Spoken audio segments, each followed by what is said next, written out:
आज हम एक बहुत ही चर्चित और विवादास्पद लेख पर नजर डालने वाले हैं। कम्युनिस्ट घोषणा पत्र का दूसरा अध्याय, सर्वहारा और कम्युनिस्ट। हाँ बिल्कुल, ये अध्याय काफी महत्वपूर्ण है। हमारे पास स्रोत के तौर पर तो खैर खुद यही ऐतिहासिक दस्तावेज है, और आज हम कोशिश करेंगे समझने की कि इसमें कम्युनिस्टों और मजदूर वर्ग, मतलब जिसे सर्वहारा कहा गया है, उनके बीच का रिश्ता कैसे बताया गया है, उनके मुख्य विचार क्या थे। तो चलिए देखते हैं। बिल्कुल, और हम इसमें देखेंगे कि ये दस्तावेज कम्युनिस्टों को कैसे देखता है, उनके फौरी लक्ष्य क्या बताता है, और फिर वो मुद्दे जिन पर हमेशा बहस होती हैं, जैसे निजी संपत्ति, परिवार, राष्ट्र, इन पर उनके क्या विचार थे। हाँ, तो चलिए शुरू करते हैं कम्युनिस्ट और सर्वहारा वर्ग के रिश्ते से। दस्तावेज तो साफ कहता है कि कम्युनिस्ट कोई अलग पार्टी नहीं है, मतलब जो दूसरे मजदूर वर्ग दलों के खिलाफ हो। नहीं, बिल्कुल नहीं, बल्कि वो कहते हैं कि कम्युनिस्ट दुनिया भर के सर्वहारा के जो साझा हित हैं उनको सामने लाते हैं, राष्ट्रीयता से ऊपर उठकर। और दस्तावेज उन्हें हर देश की मजदूर पार्टियों का सबसे कह सकते हैं उन्नत और पक्का हिस्सा भी बताता है। हाँ बिल्कुल, और उनका जो तात्कालिक लक्ष्य है वो भी साफ है, मजदूर वर्ग को एक वर्ग के तौर पे संगठित करना, फिर ये जो बुर्जुआ वर्चस्व है, मतलब उस वक्त का पूंजीपति वर्ग, उसे उखाड़ फेंकना, और सर्वहारा द्वारा राजनीतिक सत्ता हासिल करना। और यहीं से मुझे लगता है बात और दिलचस्प हो जाती है, ये निजी संपत्ति वाला मुद्दा। हाँ, ये तो केंद्र में है। दस्तावेज साफ करता है कि साम्यवाद की खासियत हर तरह की संपत्ति खत्म करना नहीं है। नहीं, बिल्कुल नहीं, खासतौर पे बुर्जुआ संपत्ति। उनका तर्क है कि ये जो आधुनिक निजी संपत्ति हैं, ये टिकी है वर्ग विरोध पर, मतलब कुछ लोगों द्वारा बहुत से लोगों के शोषण पर। अच्छा, इसीलिए उनका सिद्धांत, अगर एक वाक्य में कहें तो है निजी संपत्ति का उन्मूलन। लेकिन इस पर तो हमेशा ये आरोप लगता है कि कम्युनिस्ट चाहते हैं कि जो मेहनत से कमाई गई व्यक्तिगत संपत्ति है उसे खत्म कर दिया जाए। हाँ, ये आरोप आता है, लेकिन दस्तावेज इसके जवाब में कहता है कि देखिए, औद्योगिक विकास ने तो पहले ही जो छोटे कारीगर थे या किसान थे उनकी संपत्ति को काफी हद तक खत्म कर दिया है। और दूसरी बात वो कहते हैं कि मजदूरी श्रम से मजदूर के लिए कोई संपत्ति नहीं बनती, वो तो पूंजी बनाता है। और पूंजी क्या है? वो संपत्ति जो मजदूरी श्रम का शोषण करती है। तो पूंजी को वो एक व्यक्तिगत चीज नहीं मानते। नहीं, वो कहते हैं पूंजी एक सामूहिक उत्पाद है, एक सामाजिक शक्ति है, और जब इसे सबकी साझी संपत्ति बनाया जाएगा, मतलब समाज की संपत्ति, तो संपत्ति का सिर्फ सामाजिक चरित्र बदलेगा, उसका वो वर्गीय चरित्र खत्म हो जाएगा। ठीक है, तो फिर मजदूरी श्रम का क्या होगा? क्या उसे भी खत्म करने की बात है? नहीं, मजदूरी श्रम को नहीं। वो कहते हैं कि मजदूरी श्रम की जो औसत कीमत है वो न्यूनतम मजदूरी है, मतलब बस इतनी कि मजदूर जिंदा रह सके। कम्युनिस्ट इस व्यक्तिगत विनियोग को, मतलब इस कमाई को खत्म नहीं करना चाहते। तो फिर क्या बदलना चाहते हैं? वो बदलना चाहते हैं इसके दयनीय चरित्र को, मतलब वो स्थिति जहां मजदूर सिर्फ पूंजी बढ़ाने के लिए जीता है, उसे खत्म करना चाहते हैं। अच्छा, और स्वतंत्रता के बारे में क्या? बुर्जुआ स्वतंत्रता? हाँ, इस पर भी वो टिप्पणी करते हैं। कहते हैं कि बुर्जुआ समाज में अतीत वर्तमान पर हावी है, मतलब जमा की हुई पूंजी आज की मेहनत पर। कम्युनिस्ट समाज में वर्तमान अतीत पर हावी होगा। और ये जो बुर्जुआ स्वतंत्रता है, जैसे मुक्त व्यापार, खरीद फरोख्त की आजादी, वो कहते हैं कि ये तब खत्म हो जाती है जब खरीदना और बेचना ही गायब हो जाता है। तो उनका लक्ष्य है बुर्जुआ व्यक्तित्व, बुर्जुआ स्वतंत्रता, इनको खत्म करना।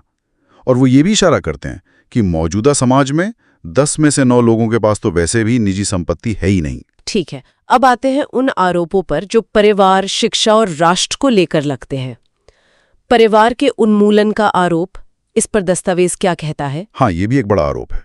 दस्तावेज तर्क देता है कि उस वक्त का जो बुर्जुआ परिवार था वो पूंजी और निजी लाभ पर टिका था। अच्छा। और उनका मानना था कि जैसे ही पूंजी गायब होगी, ये बुर्जुआ परिवार भी गायब हो जाएगा। वो ये भी जोड़ते हैं कि सर्वहारा वर्ग में तो परिवार वैसे भी लगभग है ही नहीं, और उसकी जगह सार्वजनिक वेश्यावृत्ति ने ले ली है। काफी कठोर टिप्पणी है। और शिक्षा के बारे में? शिक्षा के मामले में कम्युनिस्ट चाहते थे कि घरेलू शिक्षा की जगह सामाजिक शिक्षा ले, और जरूरी बात यह कि वो शासक वर्ग के प्रभाव से मुक्त हो। और वो जो महिलाओं का समुदाय या महिलाओं को साझा करने का आरोप लगता है, उसे वो बुर्जुआ पाखंड कहकर खारिज करते हैं। उनका कहना है कि ये चीज तो बुर्जुआ समाज में पत्नियों और वेश्यावृत्ति के जरिए छिपे तौर पर पहले से ही मौजूद है। कम्युनिस्टों का असली मकसद तो महिलाओं को उत्पादन के सिर्फ एक उपकरण के रूप में देखने की स्थिति को खत्म करना है। समझ गए। और राष्ट्रवाद, वो प्रसिद्ध पंक्ति, मजदूरों का कोई देश नहीं होता। हाँ, बिल्कुल। उनका तर्क है कि पूंजीवाद का विकास के साथ देशों के बीच के राष्ट्रीय मतभेद और दुश्मनी वैसे ही कम हो रहे हैं। अच्छा। और सर्वहारा का शासन इसे और तेजी से खत्म करेगा। सीधा सा तर्क है, जब एक राष्ट्र के भीतर वर्गों के बीच का विरोध खत्म हो जाएगा तो राष्ट्रों के बीच की शत्रुता भी अपने आप खत्म हो जाएगी। तो ये सब करने के लिए क्रांति और राज्य की क्या भूमिका बताई गई है? देखिए, पहला कदम बताया गया है सर्वहारा वर्ग को शासक वर्ग की स्थिति तक उठाना, मतलब लोकतंत्र की लड़ाई जीतना। और उसके बाद सर्वहारा अपनी इस राजनीतिक सर्वोच्चता का इस्तेमाल करेगा, धीरे धीरे बुर्जुआ वर्ग से सारी पूंजी छीनने के लिए, उत्पादन के जितने भी साधन हैं उन्हें राज्य के हाथों में केंद्रित करने के लिए। और यहां राज्य का मतलब है सर्वहारा वर्ग, जो शासक वर्ग के रूप में संगठित है। राज्य मतलब सर्वहारा वर्ग।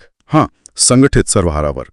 और लक्ष्य होगा कि कुल उत्पादक शक्तियों को जितनी तेजी से हो सके बढ़ाया जाए। और इसमें कुछ कंक्रीट उपाय भी दिए गए हैं ना, जैसे जमीन की संपत्ति खत्म करना, भारी प्रोग्रेसिव इनकम टैक्स। हाँ, बिल्कुल। उत्तराधिकार के अधिकार खत्म करना, जो लोग बाहर चले गए हैं या विद्रोही हैं उनकी संपत्ति जब्त करना, क्रेडिट यानी कर्ज का राज्य के हाथों में केंद्रीकरण, संचारों परिवहन का केंद्रीकरण, राज्य के स्वामित्व वाले कारखानों का विस्तार, खेती और उद्योग को मिलाना, सभी बच्चों के लिए मुफ्त सार्वजनिक शिक्षा, ये सब। हाँ, ये कुछ उपाय हैं जो उन्होंने गिनाए हैं।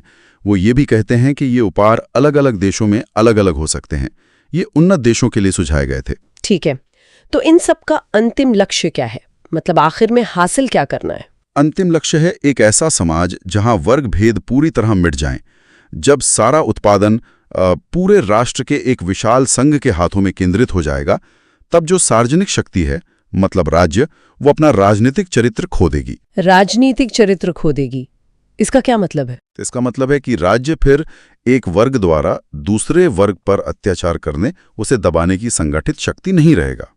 तो वो जो पुराना बुर्जुआ समाज है, उसकी जगह एक ऐसा एसोसिएशन है, एक ऐसा संघ बनेगा जिसमें हर एक व्यक्ति का स्वतंत्र विकास बाकी सभी के स्वतंत्र विकास की शर्त होगी। तो अगर हम सार निकालें तो हमने घोषणा पत्र की इस दृष्टि को देखा, पारंपरिक संपत्ति और विचारों से एक, कह सकते हैं, कट्टरपंथी विच्छेद। और लक्ष्य है एक वर्गहीन समाज जो सर्वहारा क्रांति और फिर राज्य नियंत्रण के जरिए हासिल किया जाए। हाँ, बिल्कुल। लेकिन यहाँ एक बहुत ही दिलचस्प और सोचने वाला सवाल भी खड़ा होता है ना? कैसा सवाल? कि दस्तावेज ये कल्पना करता है कि राज्य, जो शुरू में सर्वहारा का एक औजार है, वो आखिरकार अपना राजनीतिक चरित्र खो देगा। अब सवाल यह है कि शक्ति तो फिर भी मौजूद रहेगी, तो उस शक्ति का क्या मतलब हो सकता है अगर वो राजनीतिक न हो?